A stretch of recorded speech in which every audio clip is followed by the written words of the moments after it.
Good evening, welcome to episode 14 of the Bad Psychics podcast. Today we are covering the 2025 uh, Wimbledon Championships. As always, I'm joined by a couple of idiots. First of all, I predict he is most likely to find Andy Murray really, truly, very deeply interesting. It's Dizzy. And on his right, I predict she will be the last person to yell for new balls, please. It's Eloise. Whoa. uh, If you're thinking that seemed a bit forced, it was because this is the second time we're doing this because I had a technical failure uh, on the first one. And as a result, we're running slightly shorter for time, and thus we are going to crack straight on and move straight to our spreadsheet in a hole. Woo. Okay, so we are going to run through bracket issues for both the men's and women's singles draw. Then we've got our miscellaneous section, and that will be that. I will say, if you see me dabbing myself repeatedly during this recording, it is the hottest day of the year so far, and I have a large box of aloe vera wet wipes that I am trying to keep vaguely moistened with. That didn't quite sound right. Anyway, without further ado, I'm going to reveal our 8 section winner picks for the men's draw first. We'll then reveal the losing semi-finalists, losing final winner picks. Okay, so in section 1 of the men's draw, pretty straightforward. We've all gone for Yannick Sinner. Eloise, Sinner an easy choice for you? Yeah, it's very predictable because my picks will be very boring, very predictable, very much number one seed and a sort of easier section, so it shouldn't be a problem for him. So yeah, we'll see. But yeah, pretty predictable from me. Okay. By contrast, section 2, we've all gone for different people. Dizzy, you've gone for Hugo Humbert, possibly not a household name at this stage. What makes you think that Humbert could be in for a good run this year? Um, well, Umber is a good cross court player. Um, it's a tough section. Obviously, Mob-Beast in the first round is difficult, but I think he's in the section with Shelton, and whilst Shelton on paper should be good on grass, he's on a losing streak since entering the top 10, which is not ideal. And so it's kind of a toss-up between Humbert and Musetti, and I think I'll back Humbert to win that one. But it's a close section. Yeah, very fair. Eloise, you have gone for the aforementioned Musetti. Why? Well, once again, boring, highest seed in the section, but also I felt like his grass record seemed okay, and his just general form seemed enough to get out of that section. But it's definitely a closer section. But yeah, it felt the most obvious to me. It was either him or Humbert. So, but I favour Musetti in that. Fair enough. I mean, Eloise says it's either him or Humbert. I did not go for him or Humbert. I have gone for Ben Shelton. Shelton is a streaky player. He tends to like win like repeatedly for a little while. He then starts sucking for a bit. On paper, I do believe that he has everything he needs to be a good grass court player.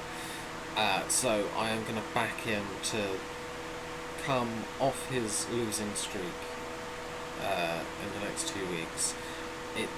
I will also say he is one of my favourite players, and this is very much a healthy dose of copium, but will look, sometimes a boy's got to be biased. That moves on to section 3. I am again on my own with this one. I have gone for Jakub Menschik, just because I think Draper is the best player in this section, but I do think he has a sneaky hard draw. Cilic most likely in the second round, Bublik most likely in the third round. Cilic is just a pain to play against and could take him to 5 sets. Bublik beat him at, I want to say, Roland Garros, so he knows how to get it done, and I think even if Draper gets past them, the last thing he is going to want to do in the fourth round is face the very talented Jakub Menschik, and that's why I'm backing Menschik. You two have gone for Draper though. Dizzy, talk to me about Draper. Why do you think he's got enough to get across the line in this one? I think it's a very tough section. He's got a very easy first round. That's not really a concern, but I agree Cilic is tough in the second round, but I do think he can manage to win that. Whilst it could be 5 sets, it'd be one of those matches that isn't 5 sets and it's a massive toll because it'd be quite fast moving. And in the third round, the thing about Bublik is he could very much beat him, but Bublik's one of these players that could easily lose that first round match to Munar, and it wouldn't surprise me. And then whoever he would play in the fourth round, I'm not convinced it would be Menschik, because he hasn't got very good results at all on grass. So I would actually be quite surprised if he reached the fourth round, personally. Yeah. Dizzy. Just dashing my dreams early here. Okay, so I am once... I might be wrong. I am once again alone on an island in section 4, but I'll let Eloise. You can start with why you think Novak Djokovic will be the one to get out of this section. I don't really feel like I need to say much here because it's Djokovic. I mean, seven-time Wimbledon champion. I think I'm pretty sure that I'm right there. Sounds about right. Yeah, one of the best grass players. I don't feel like this section is too much trouble, even though I'm annoyed that the draw has him against potentially Evans in the second round. But yeah, there's a couple interesting players in there, but I feel Djokovic will almost easily get to the fourth round and get to late stages. Fair enough. I have gone for Alex de Minaur. I think he's been on the cusp of having a really good performance for a while. I also think, would it surprise me if Djokovic made it out? Of course not. But equally, this is not the Djokovic of even 3 years ago. this is an older, more easily tired Djokovic. I think as I get attacked by a moth. I think he is going to find the grass more difficult than he has done previously. I think de Minaur could well work out how to play him. I do think that the fourth round will probably be between those two. I don't see many other people that I gave too much credence to in that section. But for me, I think de Minaur could well go on a long run at this tournament. By contrast, we are all in agreement in section 5 that we think Taylor Fritz will get through that section. Dizzy, why Fritz? Well, he's a very good grass court player, for starters. He's won Eastbourne 5 times. Although I will say, on the flip side to that playing as much as he did in the build-up to Wimbledon can have its negatives. Like, he's won, was it Stuttgart? I think it was Stuttgart, and then he won Eastbourne. He lost in the first round of Queens, but I mean, he won 10 grass court matches in the build-up to Wimbledon, and you know that is the perfect build-up, but it can also mean you're a little bit fatigued. But I think a lot of it depends on that first round match, because that is a nasty first round match that he's been given. But if he can get through that, then his section does look quite good. Obviously Medvedev is tough, but I mean, he's a bit of a wild card half the time. You don't know what you're going to get. Fritz is a lot more consistent. Yes, trying to predict consistency from any Russian player is a futile objective. Particularly Medvedev. Yes. Speaking of players whose results cannot be easily predicted, we move to section 6 and Eloise. You've gone for Zverev.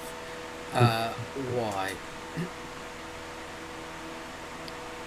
I mean, once again, this was difficult.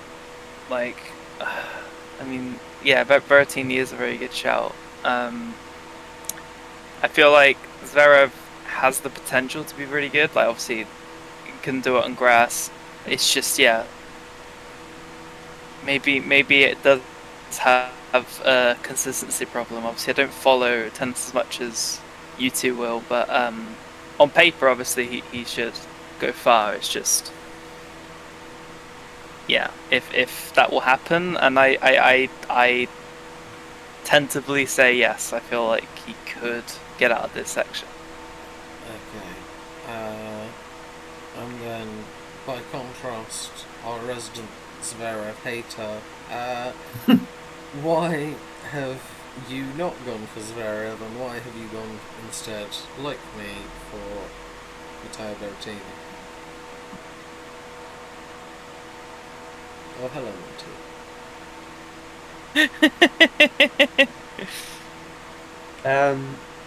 I mean, there is a part of me that is like, I can't, with good faith, go for Zverev. But at the same time, I think his section overall, until the third round, I have two feelings about it. The second round match is very easy, but his first round match against Rinderknecht actually is quite a difficult match. Mm-hmm. And knowing Zverev, that is the kind of match that he could get dragged into 5 sets for absolutely no reason. Because he should be beating Rinderknecht in straight sets, but it would not surprise me if that's 5 sets. And then if that was to happen, Berrettini's got a very easy draw in the first 2 rounds. If he didn't make the third round, then he really has failed. And I think Berrettini's a better grass court player, quite comfortably. I am inclined to agree. And then the section above it, the best player there is Kachanov, and you know, yes, more predicting Russian players. yeah. So, just quickly, I obviously I don't know much about these players. I don't know much about these players. I just did a Google, and I'm annoyed I bagged Zverev, but obviously, I'm not. I'm just predicting what's probably going to happen. But yeah, let's say not a very nice person, and move on. Oh, you just discovered that in this moment. I didn't know that.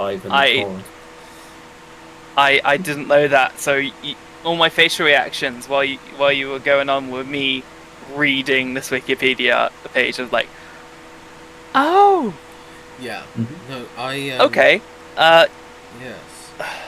So Dizzy knows this. You obviously won't. Zverev used to be my favourite player. Oh, and then all that stuff came out, and I kind of went, understandable. Right. Yeah. Okay. Yeah. So, yeah. Yeah. But it's obviously my opinion is nothing to do with any of that. It's just I've now discovered. I'm like, oh. The thing is, he realistically should make it to the floor, but there's a mix of he is who he is, and he's got so many mental scars in the slams now, whether he's missed so many opportunities. Yes. That if he ends up winning a slam now, I hate to say it, it would be one of the biggest achievements ever with the amount of times he has bottled it. Yeah. Yes. I agree entirely. Speaking of things Dizzy and I agree on, section 7, we have both gone for Lehechka to come through that section. Dizzy, talk to us about Lehechka. This is a very tough section. There's nobody here that I consider overwhelming favourite in it. Like, there's 5 or 6 or even 7 in here that I could see reach the quarterfinal, and I wouldn't be surprised by it. It's a very tough section. I've basically gone off grass form, but even then, that's still tough. But like, he reached the final in Queens, and although he lost it to Alcaraz. I mean, it's not bad. And like, he's got a good first 2 rounds, and I think that'll benefit him, because having 2 easier wins, whereas if whoever he plays in the third round, it literally could be Norrie, Bautista Agut, or TFO. I wouldn't be surprised if any of those are his third round opponent. But I see Norrie and Bautista Agut being a 5-setter. That has got 5 sets written all over it. And then whoever wins that against TFO, that also could be a 5-setter. That's just one of those sections where it just looks like it's going to be a slog. And then you've got the section above. And Rune, it's that inconsistent. And then you've got Brooksby, who it's just such a tough section. But I've gone for Lehechka. But it's a very tough section. Yeah, I mean, you haven't even mentioned Fonseca, who is one of the Exactly. rising stars. Is one of the Exactly. rising stars. Leonard Tien has got a bit of a Exactly. cult following already. I definitely This is I maybe the toughest section, I think. yeah I think maybe you wouldn't expect an overall winner to come from this section, but in terms of the closeness of the matching, it's crazy. Meanwhile, Eloise, you've gone for Holger Rune. Is that anything to do with the fact that he's the highest seed in this section? It's with a lot of this, it just kind of folded into the person that I saw had the best record and felt the most logical choice for me was the highest seed. But this one's tough. Like pretty much everything you said, I echo. But just looking at stuff, yeah, I was obviously like, I know Tiafoe's good. I mean, I don't even think Nori will make it out of the first round. But even if he does, it'll be a second round exit. Yeah, so I didn't have much to go off here apart from Runa being seemingly decent on grass. But still, like, I think there's a lot of sneakily good players in here that makes it hard to predict. So yeah, I'm probably going to be wrong, but he just seems to be. He seems like looking at his record, he seems to can go deep in tournaments like this. So yeah.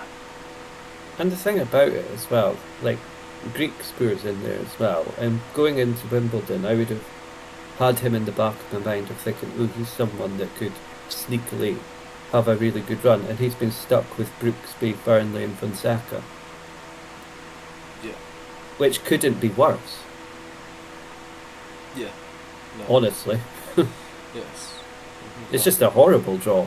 Well, it's a great draw, but it's a horrible draw, if you know what I mean.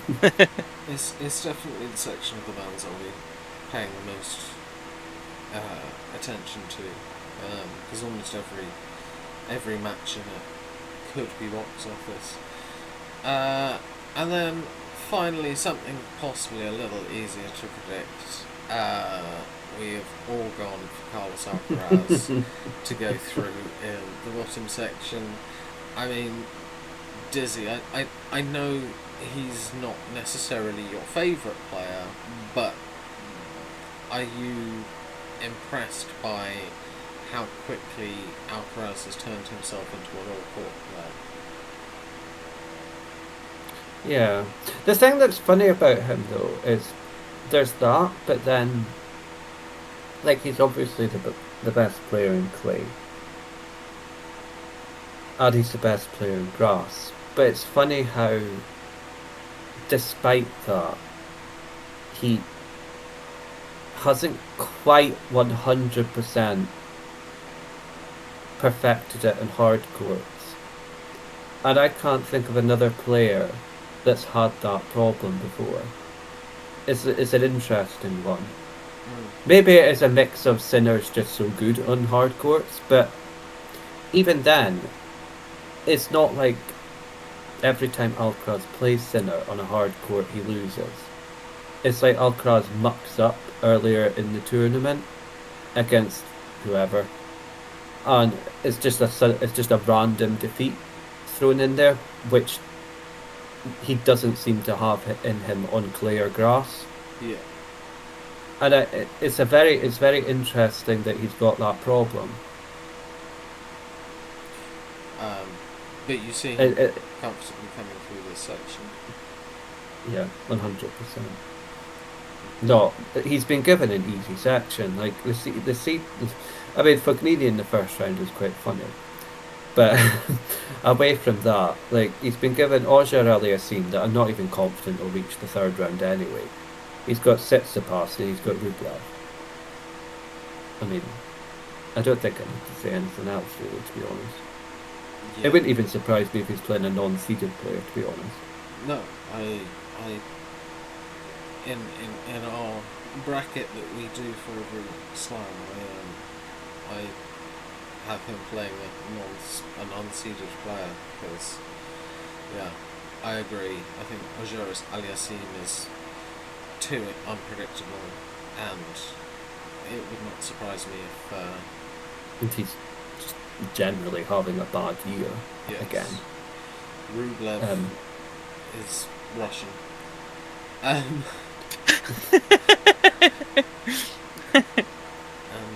the thing about Rublev is that, like, often he does reach his seeding. It's just that, yeah.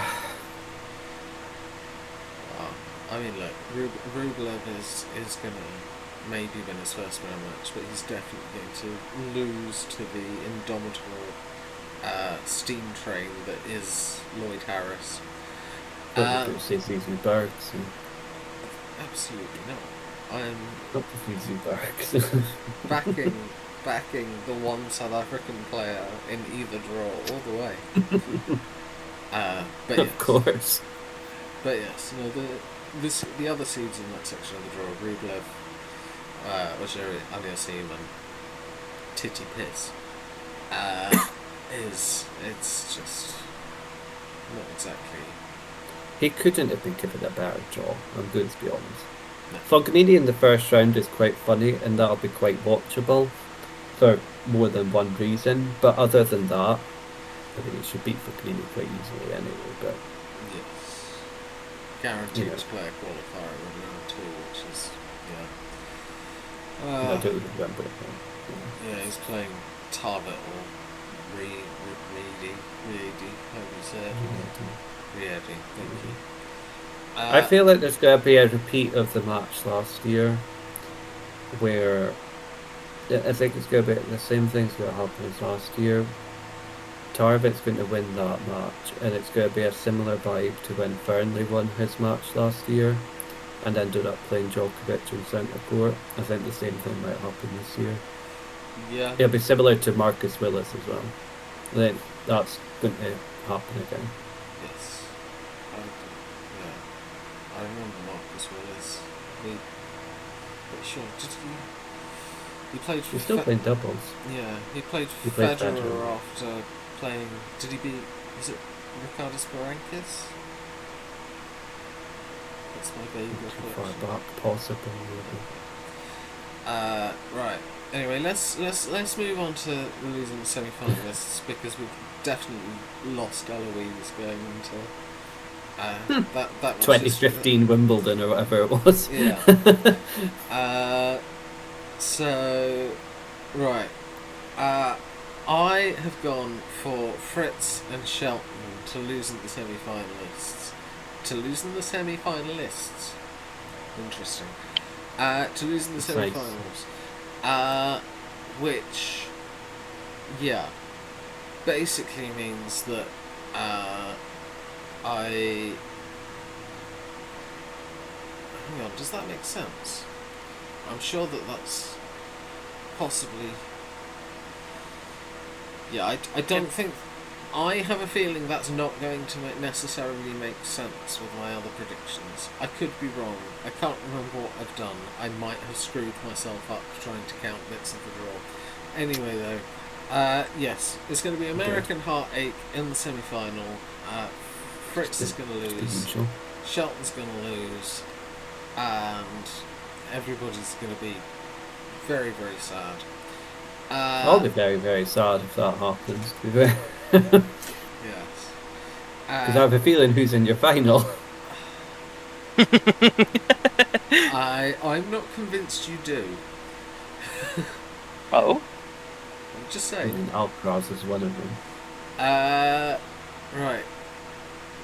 Dizzy, you've also said Fritz, but you've gone for Humbert, so... yeah, I'm going to need to look at the draw. I mean, that suggests... So you're thinking... You're thinking Humbert's going to beat Sinner in the quarters, I think that means? Yeah. Yep. The thing is that grass is Sinner's weakest surface, and, well, comfortably, to be quite honest, which is understandable. And I don't know. I think Humbert is good enough on grass to be able to beat him. I think he's got an awkward enough style of play to disrupt him. Because a lot of the problem that players have against Sinner, that they just can't beat him, is they can't disrupt him. And I think Humbert is someone that could, just with his style of play. It's not even like a serve and volley style of play. It's kind of it's a mix of everything. It's a very French style of play. That's how I would describe it. And I think it's enough in a grass court to disrupt Sinner. Eloise, you have gone for Sinner and Zverev to lose in the semi-finals. Good. Any particular logic? Because I'd assumed you would go for the third and fourth seeds to lose in the semi-finals. Wait, so I got the... Yeah, so... I mean, considering who's going to be in my final, it makes sense. So I mean, to explain it, I got Sinner beating Musetti, which feels obvious to me. A certain someone beating Draper. Zverev beating Fritz, which now I don't know. And then, yeah, the other one should be easy. So yeah, that's how I have it. And then the final will be very obvious that we will get to. But yeah, boring. But when I have a disadvantage of not knowing as much as the other two, then I suppose I have to be boring. Look, I think it's boring might get points. Yes, indeed. Yeah, exactly. I'm going to reveal our finalist and winner picks at the same time. And yeah. Interesting. To be fair, that makes sense. But of course it wouldn't be. I would say, oh, of course you've put Alcaraz and Djokovic in the final. How would you have Djokovic in the final? You already had him going out. Yeah, I assumed you were saying that you thought I had like 1 and 2 seeds as the finalists, but no. No, I didn't think you had Sinner in the final, to be honest. Fair. Yeah, I'll quickly go through mine. I've already talked about. I think it would amaze me if at some point de Minaur is not at least a Grand Slam finalist. Do I necessarily think he's going to win one? Not sure. I'd say it's pretty close to 50-50 for me, but with a slight lean towards no. I do think he's good enough to make a final, though. I think grass is a good surface for him. I think he's now an honorary Brit because he's engaged to Katie Bolter, so I think the British crowd are knowledgeable and they will give him a bit more of a G up than the average non-British player would get. And I think he's the sort of player who can cause serious problems for the potential roadblocks in his way. Unfortunately, though, I just think Alcaraz is too strong at the moment. I mean, Dizzy. I mean, yeah, Alcaraz beating Djokovic. I mean, I said earlier that I don't think this is the Djokovic of a couple of years ago. Does that fit into your thinking at all, or do you just go? I just think history is going to repeat itself as what it often does when Djokovic is involved. That the draw is going to open up for him because he's already got a good draw up until de Minaur. He's got a good draw, and I think he would beat de Minaur. I would love de Minaur to beat him. He's one of my personal favourites, and it's why I think Djokovic would beat him. But like, I look at the draw and I kind of think, right, so there's up to the 4th round. I think he'd beat de Minaur. I think he'd just scrap it out. to be honest. I think the crowd will get on his back because the crowd, as you say, will be very much pro de Minaur, and that spurs him on more. And then moving forward, like, he could be playing Draper, and I think Draper, the nerves might get to him at that point, playing Djokovic in centre court. And even then, it might not even be Draper. It could be Bublik or something ridiculous. And then I think Djokovic would beat Sinner in the semi-final. I mean, you've got him beating Humbert in the semi-final. Well, or Humbert or Shelton or whoever it would be, I think Djokovic would beat them. Fair enough. And then, Eloise, anything to add on Djokovic and Alcaraz as a final pair? Not much, but I will say in regards to Djokovic making the deep run, every time I seem to follow Wimbledon, I think the term is hate watch, and hope that Djokovic loses, and he always doesn't, and it's just predictable in like even a year where he maybe isn't looking as good as he used to be. He's gonna go far. Just to spite me, just me. So yeah, I'd love it to be a different final, or something more interesting. But yeah, that as long as he doesn't win, I'm okay. But yeah, he's just got the knack, and it's particularly at Wimbledon to win matches. Mm-hmm. It's at Wimbledon more than anywhere else, because at the Australian Open he always typically... This year Australia was unlucky, he got that injury because he was playing well, but in Australia he always seems to have his top form. Wimbledon, it's never necessarily top form, it's more the knack to win. No, I follow. He's only failed to make the quarterfinals once since 2009, which is just ridiculous longevity. I mean, that's, so if he fails to make the quarterfinals and he loses to de Minaur, it would be some upset. To be honest, I don't know. I genuinely, that is not, in my opinion, the most outlandish of my predictions. I do think de Minaur could be. I think de Minaur is an excellent grass court player as well. I think if you put that in any of the other slams, particularly the French Open, I think you've gone mad. I think de Minaur is an excellent grass court player. So is Djokovic. Well, yeah. So it's a bit like. Okay, right. Well, that is our men's draw.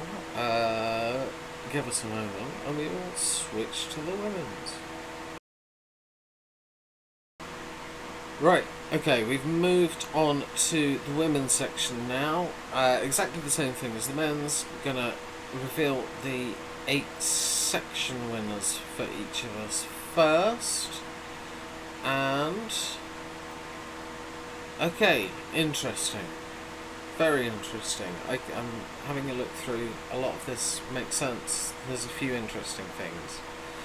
I'm gonna start What with... are these sections called? I'm gonna start with section 1. So, Dizzy has mentioned that we have our own personal bracket. This is about the only place where I have diverged in this bit. I actually agree with what Dizzy has put in our bracket. I just am so not confident betting against Sabalenka that I've put Sabalenka on this one just because I'm convinced it will be one of the two and I want to get points somewhere. So that's my explanation. But beyond that, Eloise, you've gone with probably the more predictable answer, which is for Sabalenka to go far. Is there anything to that beyond that she's seeded and a good player? yeah, um, but also because that kind of, I don't know, it was. I was looking at it too, and I very much almost put Svitolina to win instead, but I don't know. It was a very tough decision. I think like it seems like that will be a very close game, but yeah, I suppose I've gone boring again. Uh, Yeah. Dizzy, you have stuck to your guns and gone for Svitolina everywhere. Talk to me about Svitolina. I think it's not just about Svitolina in this section. I think Sabalenka's been given a sneakily very tough draw from the start. I mean, the first round match, it shouldn't be a problem, but like the second round should be okay, but a bit. And she played the build-up tournament in Berlin on the grass, obviously, and she didn't look convincing. I actually watched all 3 matches just in the background. The first match, I don't remember who she was playing, but it was someone ranked 80-ish or so, 90, 70, 80, 90 roughly in the rankings. And the second set, she made a total mess of, and it could have easily gone to a third set. And then the second round, she was playing Rybakina, who obviously, I think is actually the favourite for the title in the bookies, possibly. I'm not 100% sure, but she might be. And that's obviously was a very tough match, but she barely won that match.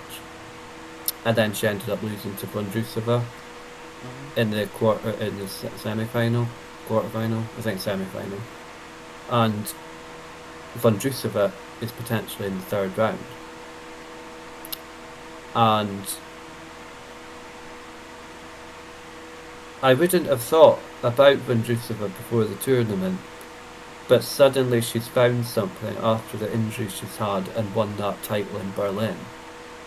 So she's coming in confident. And her being in Sabalenka's draw in the third round, I mean, that section's quite funky because it's got Raducanu and Kessler in there as well. But if Sabalenka was to play Vondrousova again, I'm not completely confident Sabalenka's winning it because she'd literally just lost to her. And so I have that in mind. And because she wasn't completely convincing in Berlin, and Svitolina didn't play that wonderful in the build-up either, but she's been lucky that she's been given quite a nice draw to kind of build into the tournament. And I don't want to go into the politics of it, but when Svitolina's playing players from certain nations, let's call it, she has extra motivation. Yeah. So I think Sabalenka has not got an ideal draw at all. Fair. Next we move on to section 2. Full agreement here. We have all gone for Madison Keys. Eloise, your name rhymes with Keys. So tell us why she will get through, please. I like I'm probably like the worst person to talk because all I have to say is that higher seeded seems to have a decent record, even if this year it seems she didn't have a good run up to this on grass courts. She's probably, like, if I have a look at I think, yeah, if I remember looking through this section 2, nothing really stood out to me to challenge her. So I'm probably completely wrong, and someone else will say something. But yeah, it seemed more logical to me. Fair enough. And then we're also on an agreement in section 3. Dizzy. We've all gone for Amanda Anisimova. From your perspective, what makes us all so certain? She's having a very good year, generally. She has got a very tough first round match against Putintseva for a few reasons, but I think that she'll win it. I think she's a better cross court player than her. She's had a good build up. Like, she lost the final in Queens to Tatiana Maria, but I mean that was an interesting run. And then she played well again in Berlin. I mean, she's had plenty of wins. There's a few dangerous players that I think are good in grass courts in there. I think she'll probably play. I know that Paolini was the runner-up last year, but I actually would favour Noskova to beat her this year. I think things are getting to Paolini a little bit with the ranking points that she's tried to defend and not really managing to do. And Noskova had a good run as well in Eastbourne, I think. I think it was Eastbourne she played in. But I would expect Anisimova to beat her. I just think that she's good. She's the strongest player in that section, quite simply, with particularly Paolini at the moment. And I think the other problem is that Paolini's been playing. You would maybe argue Paolini's maybe been playing too much doubles. That it's turning into. She's becoming a slam contender for doubles, and it's impacting the singles a bit.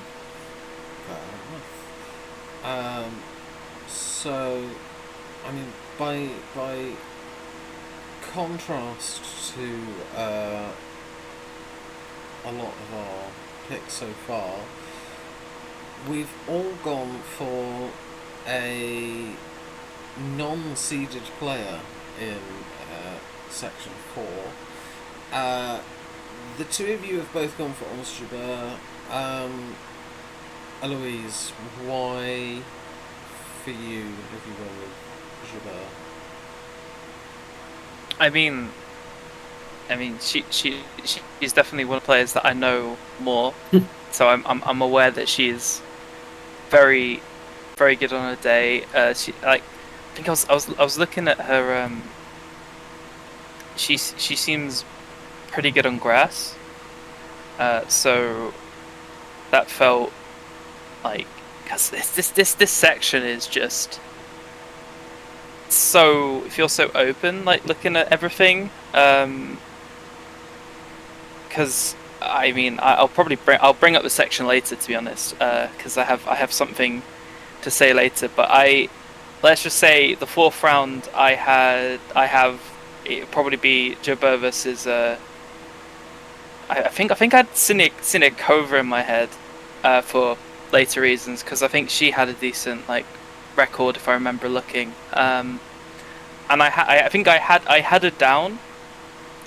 And before we did this episode, I quickly looked through the bracket again.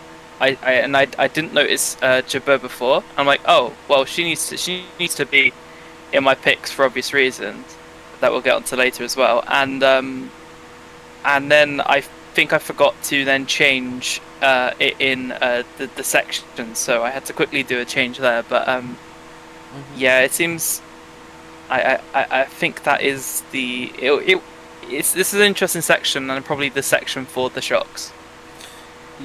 Yeah, I don't think I disagree. I, on the other hand, have gone for the also unseeded Ayla Tomljanovic. I think Ayla's a good grass court player. I think that the draw is, on paper it looks tricky, but then if you go into players' grass court familiarities and stuff like that. I don't necessarily think she's going to be too worried about the players around her. Yeah, I do. I would be shocked if one of the seeds comes through this section, to be quite honest. Yeah. I think Isla's biggest issue in that section is probably trying to win. Yes, I agree. To be honest, which is surprising. Yes, that's my opinion. Yeah, no. For me, whoever wins that match, I think is the most likely player to make it out of that section. Like if Pavlyuchenko beats Tomjanovic, I would probably change my answer to her, but I just think Tomjanovic edges it slightly. And the thing is, if Ostapenko was fit, but she isn't. Well, yes. You can't back an unfit Penko. You can struggle to back a fit Penko because she's still so erratic, but yeah, definitely an unfit one. Right. We go into section 5.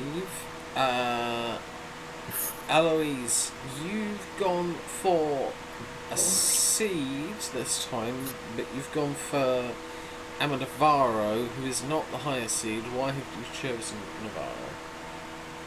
Alright, let's remember why I did this. I think because obviously this is all blurring in my head now. I think it was off of like grass record, I think. Yeah, because I mean the fact that she's decently ranked herself is still it doesn't mean she's incompetent, and I feel like it will probably be the two top seeds will probably get to the fourth round. It's just I think I felt that she would do better. I'm certainly intrigued that we all went with different options here, and I think I went the safest here. But yeah, it was record, and seemingly ability to play on grass is why I went for Navarro. Yeah, I mean, there was a great moment that only I saw, because obviously you guys can't see my camera, but at the point you said, I think the two seeds will be the ones to make the fourth round, Dizzy and I pulled the exact same face at the exact same time. Because I can tell you, neither of us agree with that statement at all. No, you don't. Because you've both got non-seeds. Of course, you don't agree with me. Yeah, I think Navarro loses in the first round. So,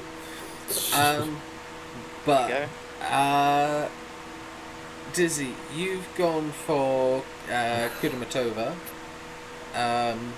This is. This is one of these sections where I would call it a shit fest.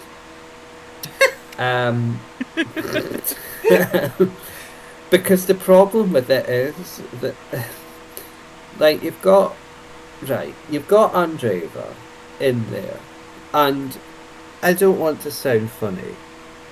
She was bad in the grass build-up tournaments. It is very obvious that grass is her worst surface, and by a mile. I watched a couple of the matches, and it wasn't just that.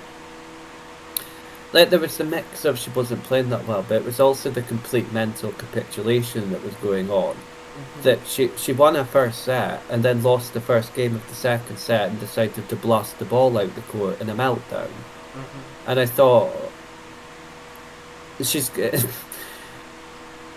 something's not quite right at the moment there. It's a bit of an odd reaction, but she's been given a piss easy draw in the first two matches against three clay courters. But ignoring that, and then there's Krejcikova, and I would have maybe favoured Krejcikova in this section because she is obviously the defending champion, and that, I mean, the last few years the defending champion in the women's side has not been doing very well when they go back, but she's got a tough match against Iala, who's just been in the final of Eastbourne. But it's not only that. I was thinking, Krejcikova's coming into a bit of form. She won her first 2 matches in Eastbourne. I think it was Eastbourne she played. But then she withdrew from the quarter-final match with an injury of some sort. So it's a bit up in the air, her fitness-wise. And then Navarro, I mean... I'll be honest, the thing about that match is that Kvitova is obviously... I would consider Kvitova one of the best grass court players ever. And she's she's currently in the middle of what we would call her last dance. And this will be her last Wimbledon.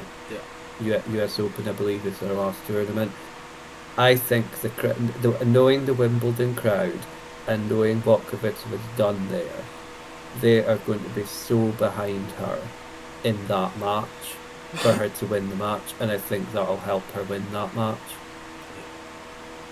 I agree. But the problem is that because she's not played a lot, I think Kudermetova will win that first round match against someone who's barely played all year because of injuries herself. I think Kudermetova is dangerous enough to win that match. She'll then have a section where Krejcikova's gone out. She'll take advantage of that, and then the section above that, Andreeva might be already out anyway. I think that's how it's going to play out. Fair. But it could be Kvitova. I mean, I'd love it to be Kvitova. I don't think it will be, but yeah. If I think the problem is it's a section really of a lot of players that aren't that good in grass. That's the problem with this section. Yeah. I mean, I've gone for Yala. As you said, she's just come off a final in Eastbourne. She is undoubtedly one of the most exciting talents on the women's side of the game. I think for similar reasons, she'll knock out Krejcikova. I think she easily beats Dollarhide or Bruce, and then I think her toughest match would be round 3 against Kudermetova, Kvitova, or Navarro. But if she gets through that, then I think round 4, I don't think. I don't even know who that would be. Yes. To be honest. I don't think a great deal on grass of any of those in the top part of section 5. But alright, let's move on to section 6. Dizzy, you're the rogue dissenting voice this time. You've gone for Belinda Bencic. Why? I don't know. I think there's a part of me that she hasn't played a lot recently. A part of me is regretting this decision, but there's a part of me that's kind of remembering back to 2 years ago, where she had a good run at Wimbledon and she was playing Iga,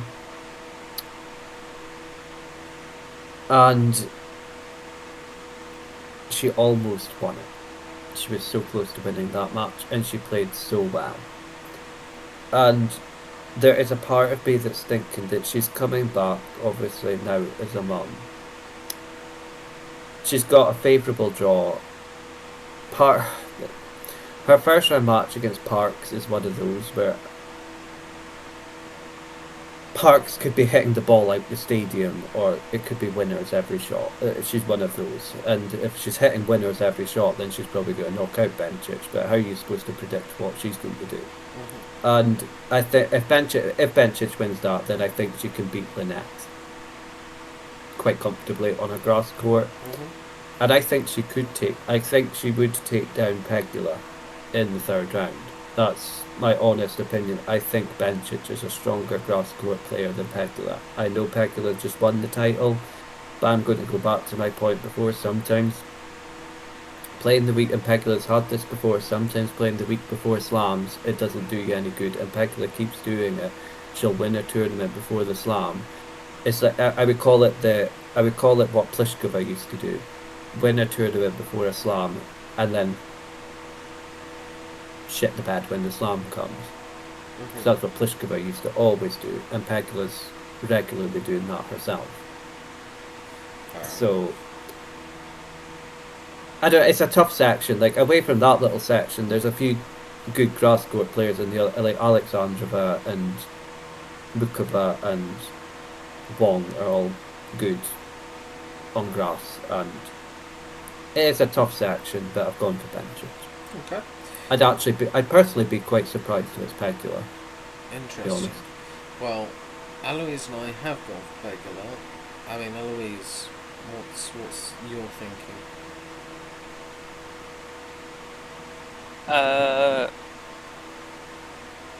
Well, third seed seemingly can play on grass.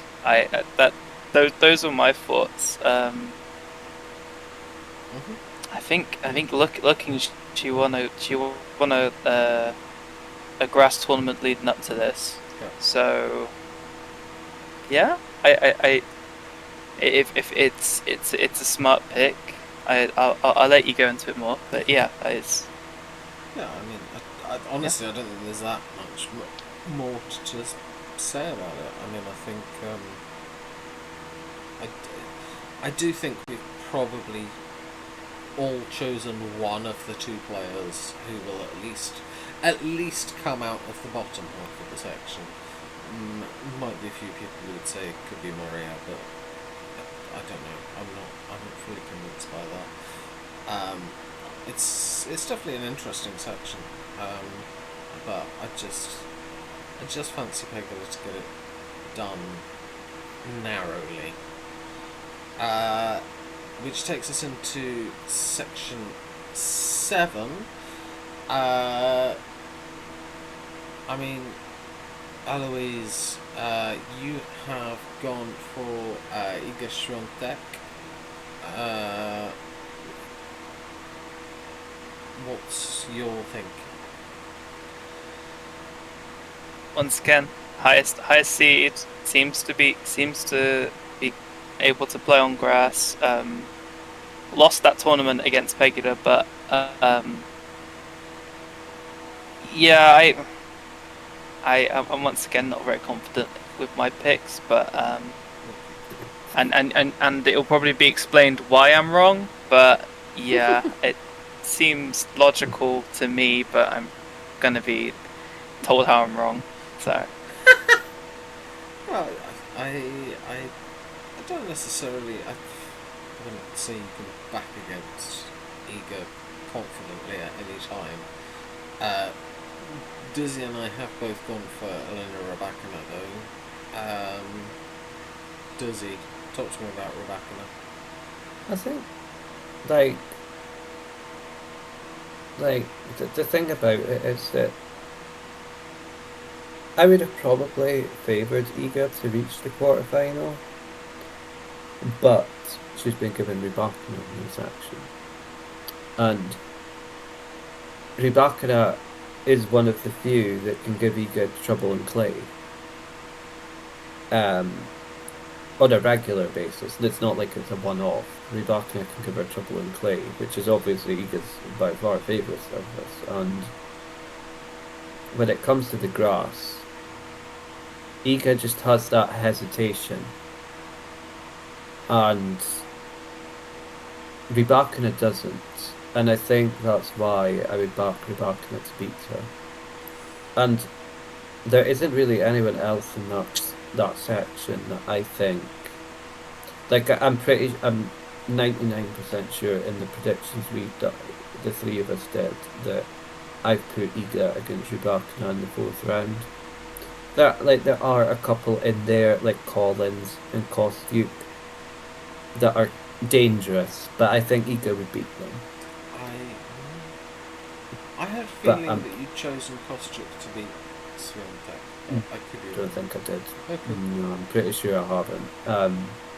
And Rybakina's draw is quite friendly up till the fourth round. Like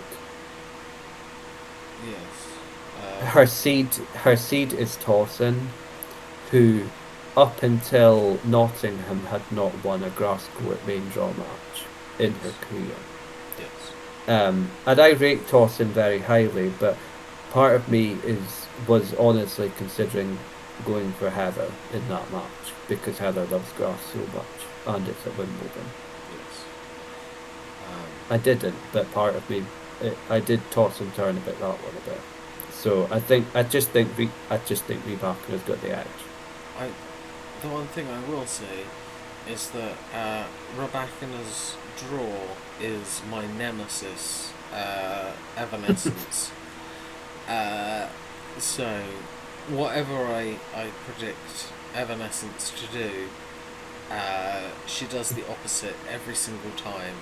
So, I fully expect her to beat Rebecca and then multiple other people and only lose after costing me lots of points. Right, finally, let's move into section 8, and once again, we are all in agreement. I mean, Eloise, Coco Goff, any hesitancy on your part? No, that one's pretty nailed on for me. I think, I think that was one where it just felt very easy from like a more outsider view, just to be like, yeah, she'll probably get far. So, yeah, it just felt very, very short on to me, even though she may be. Well, I mean, she's done one grass tournament this year and lost in the first round, so we'll see. But she should be fine. Fair. Right, let's move on to our semis and onwards.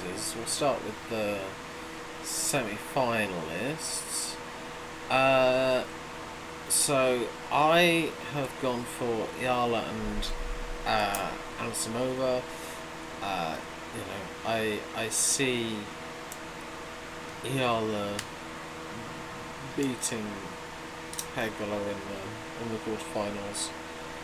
I think Anisimova beats Ayla Tomljanovic in the quarterfinals, but I don't see either of them going beyond that. Eloise currently looks distressed. I just realised I messed up my predictions. Okay. Because that's impossible to happen with what happens in my final. Interesting. I mean, I'll allow you to amend things if you want to.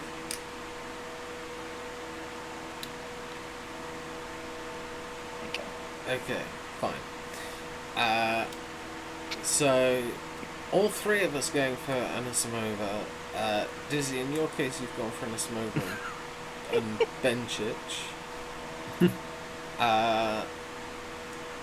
Any, confident about that, or? No. Okay. But I've already explained my reasons why I think Bencic might win a run, and I also think that she's more consistent than Kudermetova if that ended up being the quarterfinal. Okay. And then I would, yeah, I think I've got Rybakina in the final. I'll give you that spoiler now, and I'm pretty sure that Rybakina would have too much for Bencic. Fair enough. And then, Eloise, you've gone for Anisimova and Pegula now that you've changed things. I mean, Dizzy and I have both spoken about Anisimova, so talk to us about Pegula. I mean, in my bracket, I have a beaten Navarro, which seems pretty solid.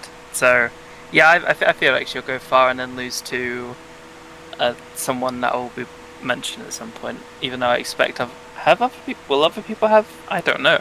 I'm expecting. No, I'm not.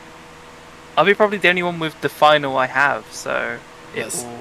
Let's find out, shall we? Rather Yeah. Than, okay, so let's reveal these and. Okay, no. Interesting. So, I mean, Eloise and I have both gone for number one playing number two in the final.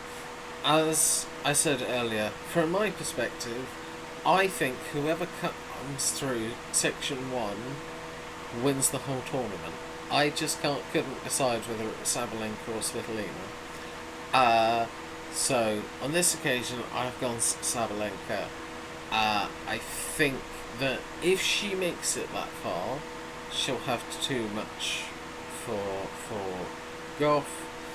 On this occasion, they've had some great matches that have gone both ways, but on this occasion, I think if it gets to that point, Sabalenka has previous and she'll be alright. Let's go to the flip side, which is Eloise, who's predicting Goff to beat Sabalenka. Yeah, it'll be a close match. Like I think it will be close.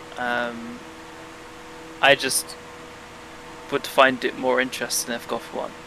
I think I'll be blunt there. So yeah, I'm not sure. It's annoying to predict because I'm just so torn. And yeah, you're completely right. Like, I mean, easily it could be Svitolina instead, and that would also make sense. Just I think Coco could win, but I don't know if it'll happen. Fair enough. And then Dizzy, you've gone completely different in both departments. You have Madison Keys beating Elena Rybakina. How did you get there? Well, I've already explained how I think both of them are getting there, but Rybakina is. I think the thing is that she's slowly beginning to feel more convincing again after I would call it quite a turbulent year, really, to be honest, for quite a few reasons.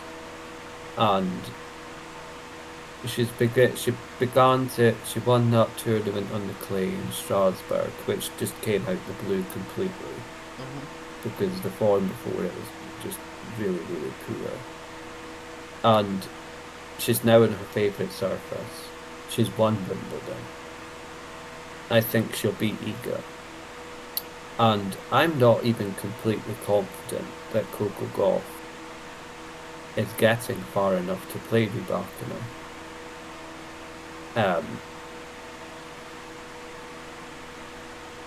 So, because I think she's got quite a dangerous few players in there that could beat her on a surface that she, again, the same way Iga is very hesitant on.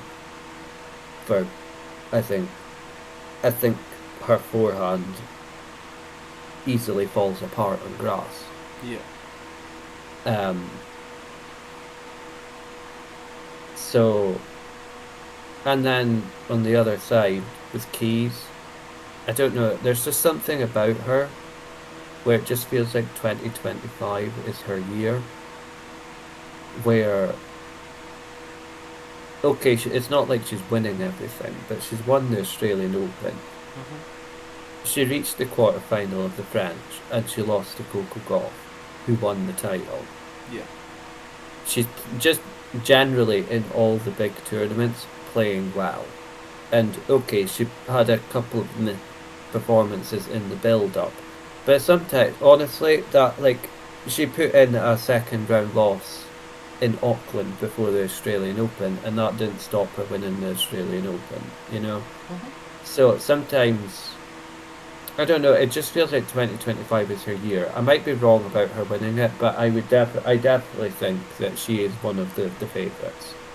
Okay. Definitely, That's because she's just been consistent, and it's the first time that I would ever say that she's been consistently playing well.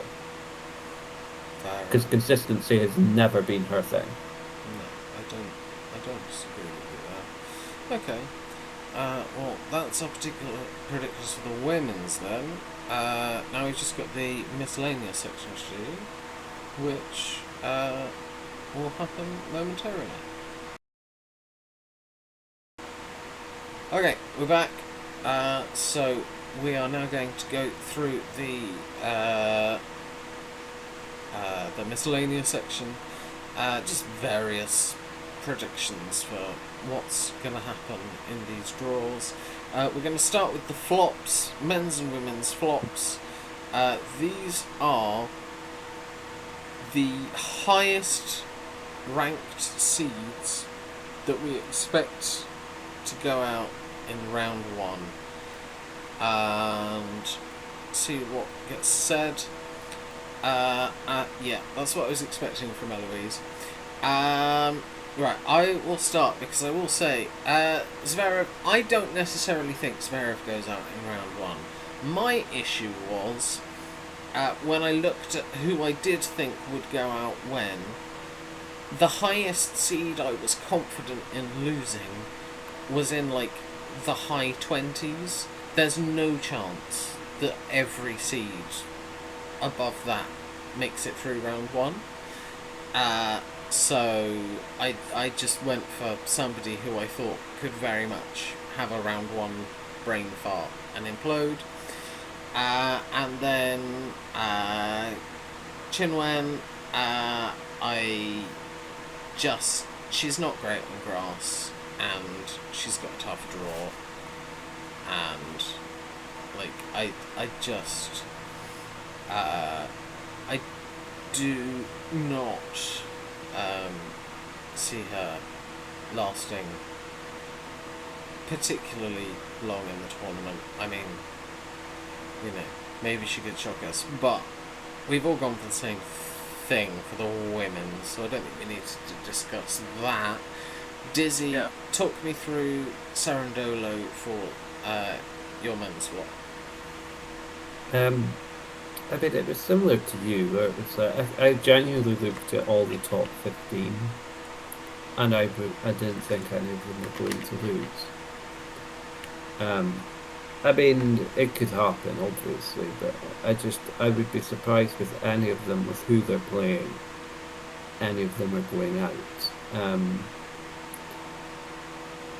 And I'm trying to find Sarandolo in the draw now. I've completely lost him.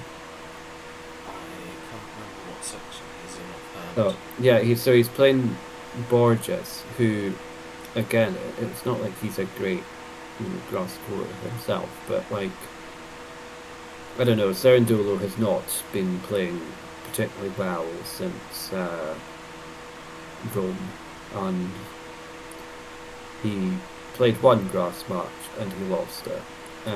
He had that early exit in France. I think if there's anyone in the top 16 I'd be saying most confidently he might lose, might be a 5-setter to be quite honest, but I think it would be him. Okay.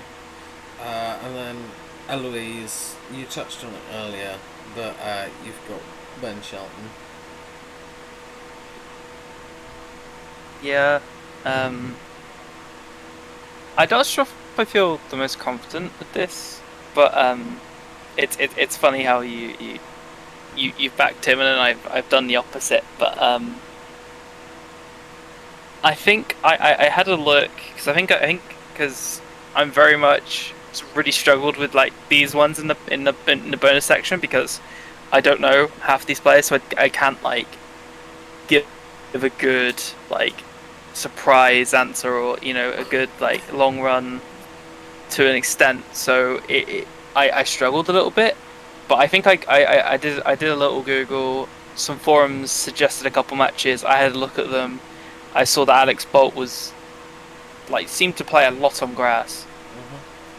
So I have a feeling that if like Shelton doesn't seem the most confident on grass, doesn't seem to have a huge amount of results on grass. So I thought this could be a possible shock here. So that is where I went. Like, inconsistency is probably the key word for this whole episode. So consistency is probably where I'm going with this one, but I'm not very confident. But yeah, we'll see. Fair enough. Next we move on to men's drop and women's drop. So this is how many numerically seeds will drop before round 3. So basically, how many seeds will drop in rounds 1 and 2, that being on the basis that round 3 is the in theory, the round that they should all be playing each other. For men's drop, I have gone highest with 10. I think, let's do the extremes for this one. I've gone highest with 10. If I'm honest, when I did the bracket, I think I could only spot 6 of them, but I just think the chances are there will be more. There will be more than what I think, because a lot of the time we're programmed to predict based on rankings and seedings and stuff like that. So I think whatever it is I think it's going to be, it will probably be a few more. So that's why I've gone 10. Dizzy, on the other hand, you've gone for 6. I'm interested, was that the number? Is that what you worked out as the number that when you predicted it you thought would go out with no adjustment? Yeah, I didn't adjust it. I don't know. I mean, I thought the same way, but then I also thought in mind, but what if a couple of the ones that I think are going to go out win? Mm-hmm. I think the thing is that I just think that on grass, I might be very wrong in this statement, and by the time Tuesday's finished, but I think on grass more the men's seeds generally are stronger favourites to get through their ties. Obviously that's subjective on each player, but as a whole, just because of the big serving more than anything. So yeah, I'm the same as you. I was struggling to see who was going out, because I think a lot of them have been given quite a favourable first round. I don't disagree at all. I think, by contrast, the women's draw, I think a lot of the seeds have been given absolute stinkers, either in their first round matches or their potential second rounds. I've gone bold, and I am saying that I think half the women's seeds drop. I think again, when I counted how many I predicted to go out, it was about 12, 13, and I thought probably going to be a couple extra. So I've gone for half and half. By contrast, Eloise, you've gone for just 7. How did you reach that number? Lucky number 7. I just kind of was like, I don't know what I'm talking about. I don't know what's the most likely for anything. I'm just gonna stick on 7 and hope it works out. So fair enough. That's some very deep thought. I mean, look, I did it in the episode we did the other day, which was the Women's Euros. I used the number 99 multiple times because I like the number 99. Right, let's move on to the men's and women's runner. So this is are predictions for the unseeded player who will make it the furthest through the tournament. So we will start with the men's runners. I've gone for Christopher O'Connell. I don't necessarily think that many people will be predicting that. I recognise that it is a rogue pick. However, I just think my suspicion is that if he plays Titty Piss in round 2, he will beat him. Rublev might be up next, but also it's Rublev, so he might lose in the first round. Who knows? I am backing him to get to round 4, and I'm not sure that I see any male players going beyond round 4, which means that round 4 would be enough to get points. And then in the women's, I've already discussed my thoughts about Iala, so I won't go through that again.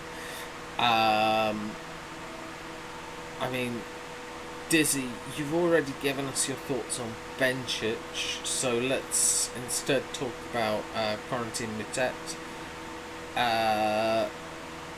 Why do you think he's likely to make a run? Right. I think he's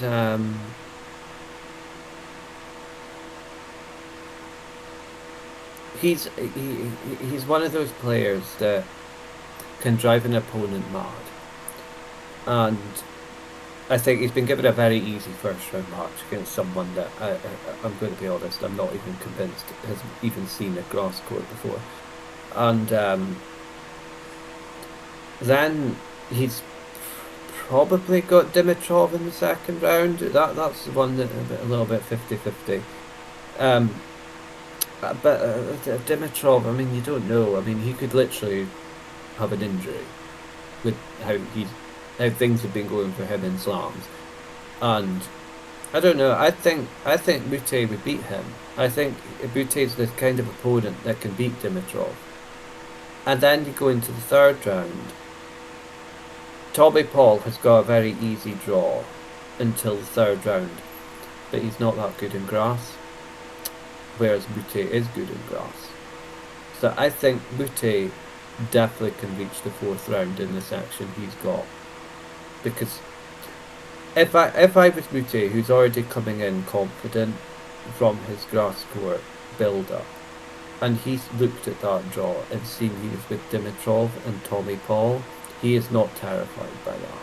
I think that's fair enough. I just quickly on you don't know that he's seen a grass court. I will say that this is Comesaña's second Wimbledon. In last year's Wimbledon, he made round 3, and in round 1, he knocked out the then 6th seed Rublev. He then beat Rublev was... Yeah. He beat Wharton in the second round and lost in 4 sets to Musetti in round 3. So he has seen a grass court, and he might not be terrible, but that doesn't mean I don't think Moutet is a reasonable shout. And then Eloise, just quickly, anything to add on Moutet or on Gilbert for that matter? Yeah, like Gilbert was very much. She's the one I got furthest going through to the quarters. Yeah, so that felt easy, and then pretty much everything I had to say about Moutet. It seems like because I also agree that I think the furthest unseeded player will get in the men's bracket is the 4th round, which is where I think Moutet will end and then lose to Sinner. Is what I have. So yeah. Yes, fair enough. Okay, so next we go to final set tie breaks. This is literally just predicting. Now that Wimbledon matches go to a final set tie break, how many of them will there be? Again, we'll deal with the extremes. I went for 9. So this was two-pronged. In my head, I went, it's more likely for a women's match to go to a final set tiebreak because there's only 3 sets, so it's more likely that they'll share they'll share the first 2 than it is for people to share 4 sets. So I went, I think there's going to be about 6 women's, and I reckon half as many men's. I'm going for 9. I did then look up how many there were last year, or at least I tried to count them. I definitely counted 9. There might have been 1 or 2 I missed, but I went, if I thought 9, and last year there were 9, 9 feels like a good number. By contrast, Eloise, you have gone for 4. Any rationale? I tried to search up any sort of stats that would help me. I couldn't find anything, so I just plonked 4, and yeah, so there's no insight, no nothing 4. Fair enough. Well, in which case, I'll find out. Dizzy, was yours a stab in the dark, or was there any statistical knowledge? There's a little bit of stab in it. Like, I would call it an educated guess. Okay. Kind of in, like, I think somewhere between 7 and 10 seems reasonable, to be honest. I'd be surprised if there's more. But That's fair.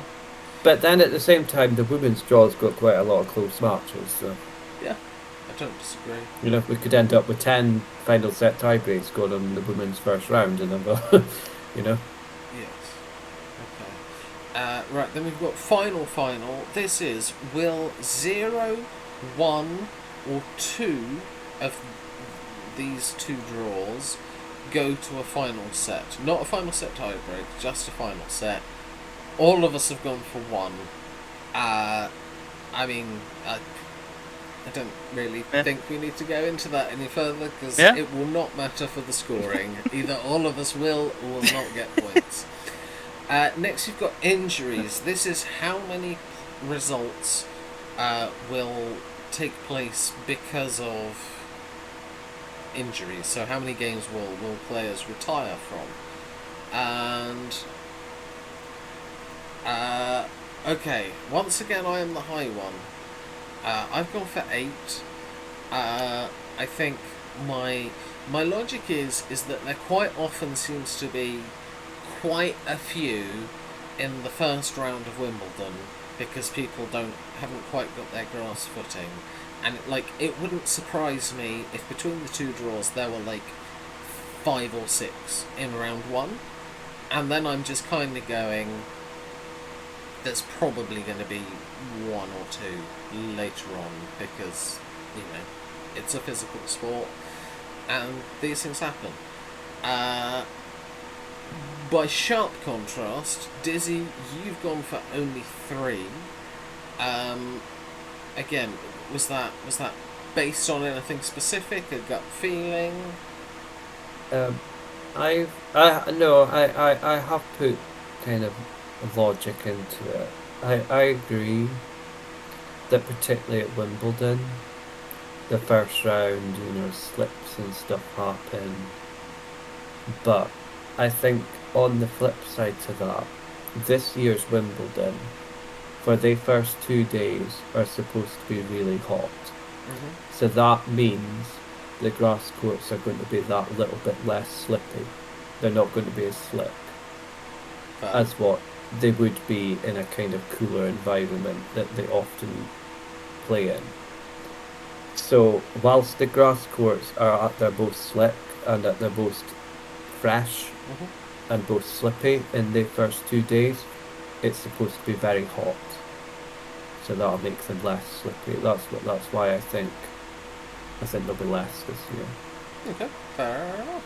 And then by the time we get to the 3rd round, 2 hot days they've been played on, and you'll already begin to see them going brown. Yeah, no, that makes absolute sense to me. I mean, I'm just, I'm remembering 2013 where like players were going down like flies. I think there was something ridiculous, like I want to say there was something like 18 matches that were decided by players retiring across the two draws. I don't know what happened. Something went wrong with the preparation of the courts. Yeah. Because it was an abnormal amount of problems they had. Indeed. Because I don't even think it rained that much of memory. No, not from my memory, because that was Andy Murray's first title, and I remember that being a bloody hot summer. But yeah. Okay, next we go on to rain days. So this is predicting how many days will at least some rain, enough rainfall for games to be postponed, even if it's for 5 minutes. You know, the covers have to come on at some point during the day. And okay, I mean, we're pretty aligned here. Eloise is having a mental breakdown. Are you okay there? It's just the most random, just randomly, like, yeah, 3 days. I don't have a pattern. Okay, well, like, on the flip side, I went for 5 because I looked at the weather for Wimbledon for the next 2 weeks, and I saw that there was rain predicted on 4 days, and then I went, this is Britain, there'll be an unexpected rain shower at some point, so I went for 5. It's like, you can apply some logic, don't look at me like I'm completely deranged. 3. Yeah, sounds about right. Yeah. Fair enough. Right. Then, carrying on the bit that I am obsessed with referees and umpires,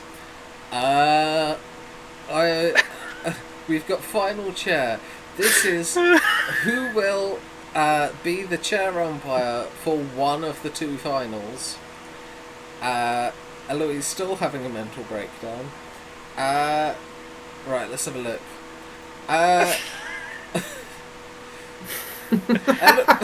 Eloise has gone for the country of Liechtenstein. Yeah. Renaud Liechtenstein, Okay. a very famous Liechtenstein, French umpire. I thought it was very funny that there's someone called Liechtenstein and he's French. Oh, okay. That's all I went off of that because it's funny because I have no clue about umpires. So yeah, that's you can move on from me. But yes, Renaud Liechtenstein. Fair enough. Dizzy, you've gone for Alison Hughes. Yes. Alison Hughes is not an entire country. No. No. I guess the only thing I have to say is I believe she's been the umpire for 7 Wimbledon finals in the past, so Okay. her doing an 8th is not a stretch. Fair enough. So, yeah. Okay, I've gone for Jennifer Zhang. I think she's generally pretty respected as a chair umpire, from what I gather. And I also, to the best of my knowledge, don't think she's done a Wimbledon final. And I do think they try and share them out a little bit. Like, they don't just have the same person every single year, so... yeah. The only problem with her is that I think it's very rare that she umpires men's matches. So you're kind of only throwing a dart at one target. Wow. That it'll be the women's final. But Okay, well, I didn't know that, so thank you. Yeah. but I thought I would inform you of Yes, that. yeah.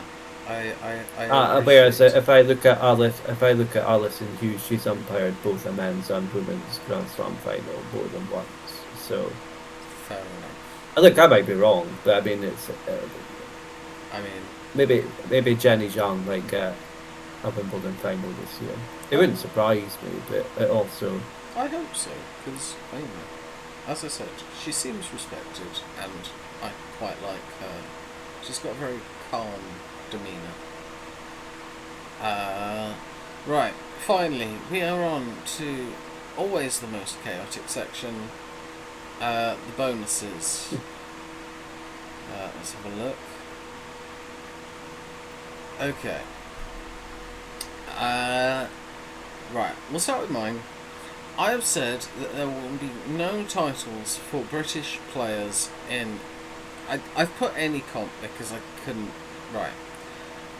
I am not counting the wheelchair tennis competitions because wheelchair tennis, like, I view as a slightly separate thing.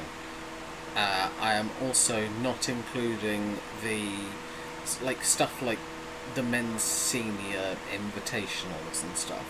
So I am basically saying that no Brit will win the title in the men's or women's singles, the men's, women's or mixed doubles, and the boys and girls singles. None of those will feature a Brit as one of the winners. What about girls and boys double? Yes, true. Also, I'm including those girls and boys doubles as well. Basically, any competition that is not in a wheelchair and not basically a invitational knockabout. Old people. Yes. No old people. Yeah. No old people and no cripples. It's just like my just like my political views. That's a title.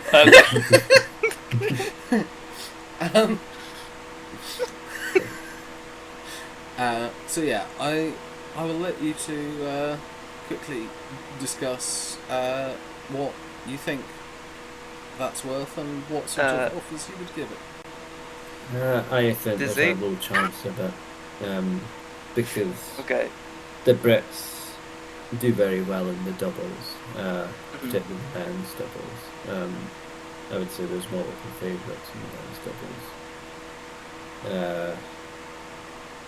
Or the mixed double. Did you say the mixed doubles is included? Yeah. So I think there's a pretty good chance one British player is going to win something, because I feel like every year they do. To be honest, something gets won. So I think it's a long shot. Okay. Just depends how long of a shot it is and how many points that would. Okay. It's like a long shot is anything above 5 points, I'd say. And then are we doing higher or lower? I don't know. I mean, you can format things how you like. Because as a general rule, we've been doing a high offer and a safe a low offer. I think we've come to the thing over several episodes that basically a 50-50 is 5 points. So you're going upwards of 5 points from what Disney's saying. It's just how much of a long shot you think it is. I wouldn't be 50-50 on this. I'd say 7-3. 7x if we do. I think. Three down doesn't give much of a risk though, that's the thing. Yeah, maybe getting confused a bit with it. I always hate doing these because if it happens, I have no... If it happens, 7 points, because I would be very surprised, but... Yeah. If it doesn't, yeah, I suppose. 4 down, I'd be okay with that. 7 up, 4 down. Okay, and then is that a high offer? Is there a lower offer? I just want to. You format your offer how you like. I just want to. You can take a minus 1,000, minus 1 million off if you want. Calm down, Michael. I don't think. No, I think I'll just offer that. Fine. I mean, yeah, I think honestly, I think unless it had been very, very, very attractive, even if you'd given me a lower offer, I think 7 up, 4 down as a solitary offer, I'll take it. Yeah, I think the fact that there is only one offer gives me slightly better odds with the like down of it all, but yeah. Okay. Dizzy, you've gone for play will be stopped at 11 p.m. due to the curfew at least one of the days. I want to I want to be very specific about this because we've had issues with not being specific enough. So this is specifically the curfew stopping a game at 11 p.m. and after? Yeah. Okay. Just the main purpose, the time isn't that important. It's just a case of play will be stopped because of the curfew. They will suspend play at Wimbledon. Okay. Because sometimes they stop it at like 10:45 because they've just finished a set. You know? Yes, that's kind of what I was getting at. Is you're basically saying that it as long as it is a curfew, it is about time. You don't care if it's 11 p.m, 10 p.m. It's just a curfew where they're sending people away. The important thing is they have suspended play due to the curfew. Okay. I mean, I do genuinely think it's probably a 50-50, I would say, because if the weather's good, then it becomes less likely. But if they put a match under the roof because of the weather, I think there's every chance that sort of the time it takes them to get the roof set up, bring them back out, a match could go that far. Yeah, I mean, Eloise, I don't know about you, I genuinely think this is probably about a 50-50. I don't know. So I'm fully trust you. I fully trust you here. Okay. I mean, no clue. From my perspective, I always prefer to give somebody two offers. I would say that it's like a high offer would be 5 up, 5 down, but if you wanted to be safer, I'd say like 3 up, 2 down. Are you comfortable with that, Eloise? Yeah. Yeah. That's fine with me. Okay. Well, Dizzy, it's up to you. Would you like the higher offer or the lower offer for this one? Go for the higher offer. Okay. Because the thing is that it always seems to happen, and it sometimes doesn't even happen because of the weather. Sometimes they just finish the matches too quickly on centre court and they put a bonus match on. Because Wimbledon have got this horrible habit, and I wish they would stop doing it, where they have 2 matches on the schedule with a to be arranged court, so they don't have a court. Mm-hmm. I've never understood why they do that, and they'll often put a to be arranged match onto centre court or court 1 as a bonus match. Yeah. And then it sometimes doesn't finish. Yeah. So, and that's kind of it all. I feel it almost every year it happens one day. I think it happened 3 or 4 days last year, to be quite honest.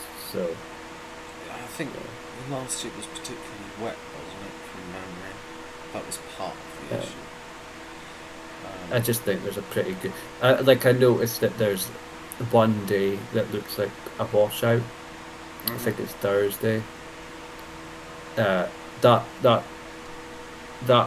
feels like a day where we're going to have 4 matches under the roof on both courts, and that'll be a scheduling shambles. That very much could be a day where it happens. Yeah, as I say, I don't think it's implausible at all. Like I said, I think it's... And even just And even just sometimes it happens because, like the first men's match in the court has gone 5 sets, it's gone to a final set tiebreak, it's been 4.5 hours. Yes. Yeah. Although I would hope if it goes to a final set tiebreak, they let them play the damn tiebreak. They're controversial. Oh, I know, but you never know. Right. Eloise, you have gone for 8 or more British players will win at least one singles match. Right. I am going to quickly scan the list and see how many I see doing it to try and work out how mad or not mad I think you are. I calculated like a very, very long shot is 4 each. A very long shot is 4 each. Right. Good. Okay. I mean, we've already got one winning between Raducanu and Zhu, so... I think... And also, on the men's side, there's also a all British match as well with oh yeah, of course, Evans. Yeah. So yeah, there's 2 confirmed. Fair. And then outside of that, it's I'd say 3 with Draper. That's been confident, and then the rest are pretty out there. I'll tell you what. I genuinely think in the men's that there's 8 that I think could make it out the first round alone. Like I'm just scanning through it. I think Lofhagen stands a chance against Martinez because he's not a great grass court player. I don't see Monday doing anything against Paul. Draper I see beating Baez. I doubt Pennington Jones wins. Evans and Clark, obviously one of them has to win. I don't see Ferry beating Poparain. Billy Harris I think will beat Leovic. Henry Searle I think could beat Ethan Quinn. Fernley stands a chance against Fonseca. It depends which Fonseca turns up. I don't see Crawford winning. Norrie stands a chance against Batista Agu. And I think Tarvit's has a chance against Riedi. So that's like, there's 8 possibles just in the men's for me. And then the women's, obviously Raducanu's or Zhu is definitely through. Bolter I think wins. Klugman I think's got a chance, but I doubt it. Dart's got a chance, but I doubt it. I don't. Kartal I think has a good chance. I can't say her name, but I don't. Stoisavljevic. Thank you. I don't see her winning. Watson I think stands a chance. Burridge I would expect to win, and I doubt Jones beats Stardust. I think there is a good chance that 8 win. I don't think it's like a given. I think a lot of those matches are tricky, but yeah, I think I counted 13 or 14 that I think have a chance. I mean, Dizzy, do you disagree with my assessments of the ones that at least have a shot at those matches? No, I don't disagree. I think a lot of it just depends on the given day, really, to be honest. How are they going? Because quite a lot of them are playing their Wimbledon debut, and how are they going to handle it? Yeah. Quite a few of the ones that you've said, they stand a chance, like Klugman, for example. Yes. How is she going to handle a Wimbledon debut against a former US Open runner-up, for example, who obviously is not that wonderful on grass courts, but there's quite a lot of matches like that. It's hard to know, but I think 8 can. I think the thing is there's a mix of. I think 8 can win, but I also think it gets commented on quite a lot by the pundits that there is a bit of a feel-good factor around British tennis right now. And I think that could play a part.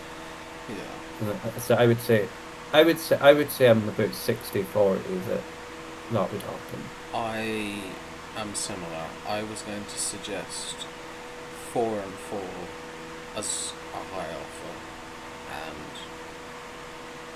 probably 2 and 2 as a lower offer.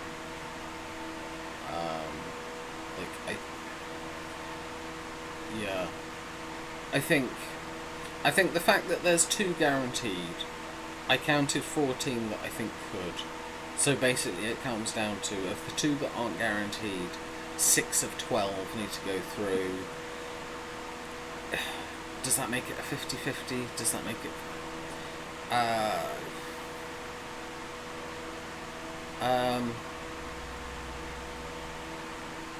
I'll tell you what, I'm going to suggest, just to make it slightly more interesting, the higher offer, I'm going the other way around.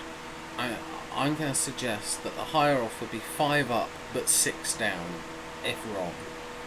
Just to, like, adjust for the fact that I think it's slightly under, like, over 50-50. And then I'll say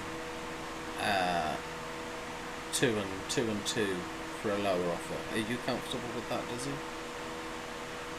Sure. Okay. And then, so, Eloise, would you like to go higher or lower on this one? That higher option isn't very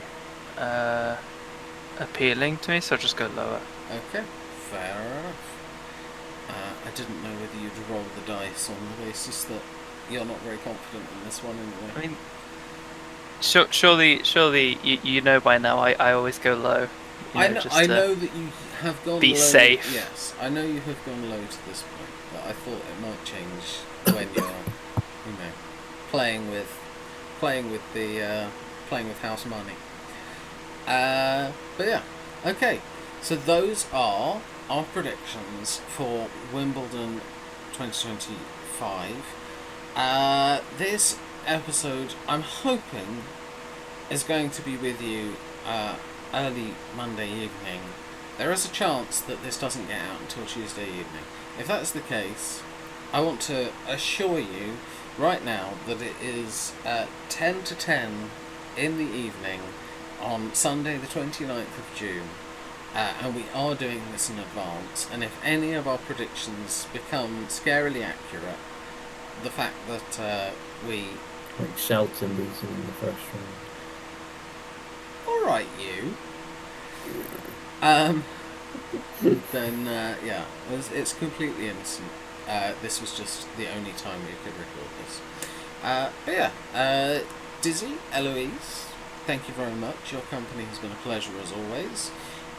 We will be back soon with the next episode, which I think will be predicting the next season of US Big Brother.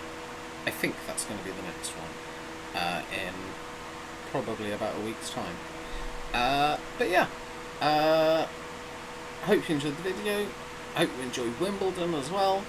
And remember to always be big mystics, not big mistakes. See you all soon. Bye.